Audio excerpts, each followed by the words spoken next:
প্রথম দেখায় মনে হতে পারে এখানে যেন লাখ লাখ টাকার এলাচ অবহেলাভাবে টেবিলের ওপর ছবিলের ওপর ছড়িয়ে রাখা হয়েছে।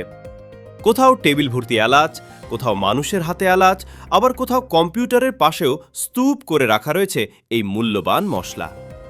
দৃশ্যটা এতটাই অদ্ভুত যে অনেকেই ভাবতে পারেন এত দামি জিনিস নিয়ে হয়তো কোনো ধরনের বিশৃঙ্খলা চলছে, কিন্তু বাস্তবতা সম্পূর্ণ ভিন্ন। আসলে এটি ভারতের একটি আধুনিক এলাচ নিলাম কেন্দ্র, যেখানে প্রতিদিন কোটি টাকার এলাচ কেনাবেচা হয় অত্যন্ত নিয়ন্ত্রিত এবং স্বচ্ছ পদ্ধতিতে। কৃষকরা তাদের উৎপাদিত এলাচ এখানে নিয়ে আসেন একটি গুরুত্বপূর্ণ উদ্দেশ্যে, ন্যায্য বাজার মূল্য পাওয়ার জন্য। আর সেই মূল্য নির্ধারণ করা হয় ডিজিটাল নিলামের মাধ্যমে। নিলাম শুরু হওয়ার আগে ক্রেতারা প্রতিটি এলাচের লট খুব সতর্কতার সঙ্গে পরীক্ষা করেন। তারা দানার আকার, রং, সুবাস এবং সামগ্রিক গুণগত মান যাচাই করেন, কারণ এই ছোট ছোট বিষয় ঠিক করে দেয় একটি লটের দাম কত হবে।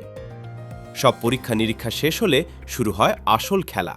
ক্রেতারা নিজেদের কম্পিউটার থেকে অনলাইনে দর দিতে থাকেন। প্রতিযোগিতা যত বাড়ে ততই বাড়তে থাকে দাম। শেষ পর্যন্ত যে সর্বোচ্চ দর দেয় সেই পুরো লটের মালিক হয়ে যায়। এই পদ্ধতির সবচেয়ে বড় সুবিধা হল স্বচ্ছতা। এখানে গোপন দর বা অস্পষ্ট লেনদেনের সুযোগ খুবই কম।